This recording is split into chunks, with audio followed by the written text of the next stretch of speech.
Hi students, in the last video we discussed about the excretory system of the human organ system lesson. So today we are going to discuss about the nervous system. Nervous system means if you touch any hot object, suddenly you will take your hand out. And if you punched a thorn in your leg, you will take your leg out suddenly. So this one is happening because of a very good coordination in your body. So you know that there are 5 sensory organs: our eyes, ear, nose, tongue and the skin.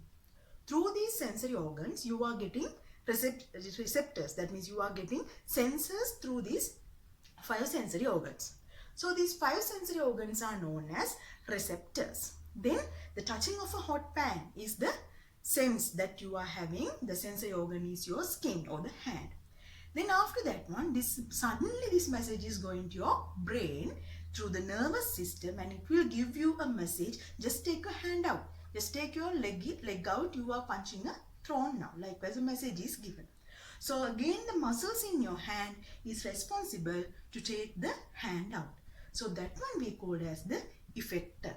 So in a nervous system, there should be a good interaction between sensory organ, that means receptor, and the effector. Okay. Then when talking about this coordination in our human body, this one happens by 2 systems. One is the nervous coordination, the other one is the endocrine coordination. Nervous coordination means we know that the main 2 nervous organs in our body is our brain and our spinal cord. If there is any coordination done by these 2 organs, we call it as nervous coordination. Then what is this endocrine coordination? That is the coordination done by the hormones. If a dog is barking and coming against you, then you will run suddenly. That is happening because of the adrenaline hormone in your body. So likewise there are adrenaline hormone, thyroxine hormones and some sex hormones are there for the coordination of some parts of our body. That coordination we call as the endocrine coordination. So up to grade 8 you only have to learn about this nervous coordination. This is the thing which is included in your syllabus. So now we will see what is this nervous coordination. If there is any coordination is done, if any receptors and effectors are coordinated through the nerves, we call it a nervous coordination. So nervous coordination can be mainly divided into 2 systems. This one is coordinated by 2 systems. One is central nervous system, the other one is peripheral nervous system. Central nervous system composed of brain and the spinal cord. Brain and the spinal cord is responsible for the central nervous system. And the peripheral nervous system means cranial nerves and spinal nerves. We will discuss about this one later. Now we will talk about the central nervous system. So brain, when we take brain, you know that one is in our head and it is covered by your bony bones known as skull. And our spinal nerves also covered with the spinal cord. And these 2 are covered with a special connective tissue called meninges. And there is a special fluid which is inside these meninges that is known as cerebrospinal fluid. Then when we talk the brain and the spinal cord, I told that there is a special fluid, that is cerebrospinal fluid, that is responsible. There are some functions of having this cerebrospinal fluid. That is, it is the one which absorbs the shocks. When you've fallen down somewhere, your spinal cord will not damage suddenly because small shocks can be absorbed by this cerebrospinal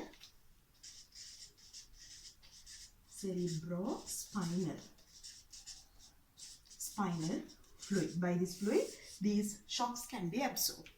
As well as there may be some microorganisms may grow in your brain or in the spinal cord. Then this cerebrospinal fluid can avoid the microbial infections. Especially I think you have heard about meningitis that is happening because of a microorganism growing in the meninges tissue. Then that one can be prevented.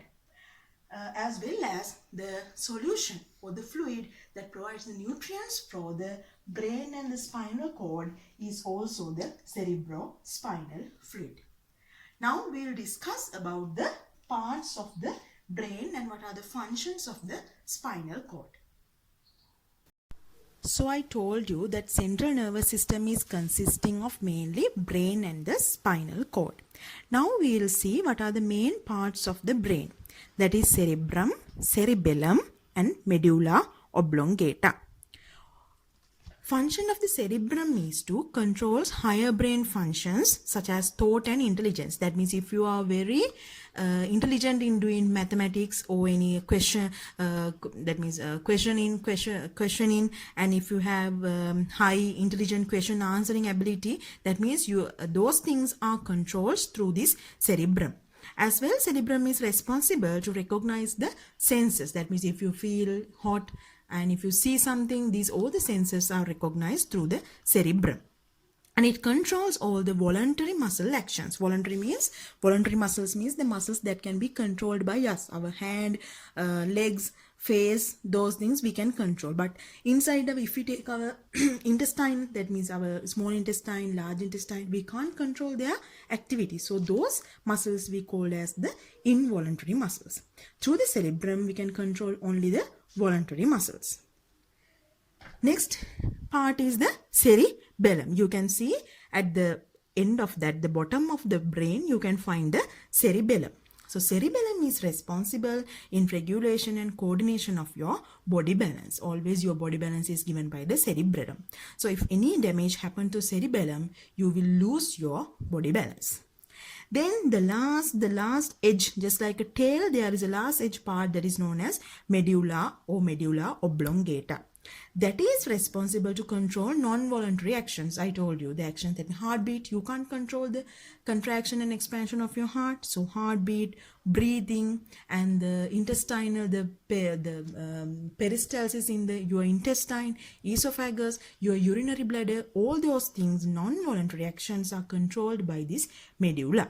So these are the main three parts in the brain. And this brain is connected to your spinal cord. You can see what is the shape of your spinal cord. It comes from your neck to your bottom.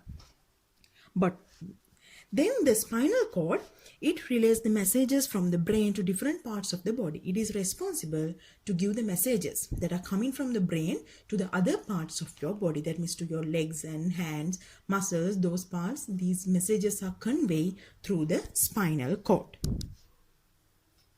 So the other part of the nervous coordination system is the peripheral nervous system.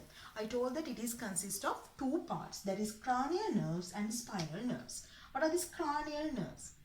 Beside our brain and the spinal cord, there are some nerves that are going outside and into these systems. That means the nerves that are coming from the brain. From the brain to our muscles, to our bones, those things we call as the cranial nerves. Cranial means if any nerve is coming from the brain, it is called a cranial nerve. So there are 12 pairs of cranial nerves. That means if you take this one as the brain, from these both sides the nerves are coming. So here 6 nerves, here 6 nerves, altogether 12 pairs. The spinal nerves are the nerves that are coming from your spinal cord. There are 31 pairs for the spinal nerves. Okay. Then that means there should be a person to carry. If there is brain and spinal cord, within these two there should be a good coordination. And within our receptors and within the central nervous system, to our receptors and our central nervous system, these are the nerves who are doing the coordination. That means if you touch something that you feel it's hot, then that message is sent to your brain through a cranial nerve. And if your spinal cord want to take your leg out, if you punch a thorn, then you have to take your leg out suddenly. Then your spinal cord is sending a message to your leg, to a effector. That means if any message is sending from the spinal cord to away from the spinal cord, it is done by a spinal nerve. So mainly the main function of the peripheral nervous system is to take the messages from the sensory organs, taking the messages from the receptors, and the other one is giving the messages to the effectors, to do like this, to act like this. Now you have to run likewise. The messages are given from the brain and from the spinal cord through cranial and spinal nerves. Okay. Now, through this one, you know how important nervous system is for our body. How you must very importantly, you must protect your brain and the spinal cord. Otherwise, you will be dysfunction. If any damage happens to your brain, if you've fallen down, and if any damage happens to your brain and the spinal cord, you will probably be a disabled person. You may not be able to walk, or you may get paralyzed. Your part of the body can't work. So definitely you have to protect this brain and the spinal cord. So how can you protect these two? What are the corrective measures that you can take? The first thing is you have to do exercises. Maintain good body, BMI, and do exercises. Then it can facilitate your spinal cord to do its function in a proper way. Second one is always have correct postures. You have to be in correct postures. When you are sitting in a chair, you have to be at the 90 degrees angle. But we are not doing this one. No, not doing those things. When you are lying in the bed, you have to in a very proper way, that there shouldn't be any bumps like this. So by having correct postures. Third one is you have to get a full nutrition balance. Your balanced diet should be taken to have a good nervous system. If there is any pregnant mothers also, they should be nourished well, because their baby, the nervous system is developing inside the embryo. So they have to get all the nutrients for the fetus should be supplied through the mother. So the other things we can do is we have to control our mental stress, especially for the brain. If you are suffering from mental stress, you will get depression as well. Some cells in your brain can be damaged. Then to improve your brain, you have to go through some intelligent questions and activities you have to engage in those things. And another thing is you must have a proper sleeping. At least 6 hours you have to have a good sleep to give a rest for your nervous system. Then if any accident happen, if we'll see that if you climb in a tree and you've fallen down and now you are unable to stand. So we must not let that child to stand. We must not tell him to stand like that. Or we must not fold him into 1 or 2 folding and putting into 3 wheel and going for a hospital. We must not do that one. We have to take a wooden plank and you have to just take that child and you have to lie him on that wooden plank. Okay, then don't try to bend him or tell him to stand and walk, and those things should not be done if there is a damage for your brain or else for your spinal cord. If you've fallen down from somewhere and if you start vomiting, you must meet a doctor. Definitely if you face any accident, you must always, parents have to be care of the small children. They are the ones who are facing accidents usually. So you must not go for, that means you must not meet higher accidents that can damage your central nervous system. Then your future will be a very mess. You have to be disabled. You must be disabled. So through today's video, we discussed about the nervous system. So from the previous video, we discussed about our excretory system. Now today, nervous system, and the only one remaining is about the skin. So I hope to discuss about the functions and the features of the skin through the next video. Thank you very much.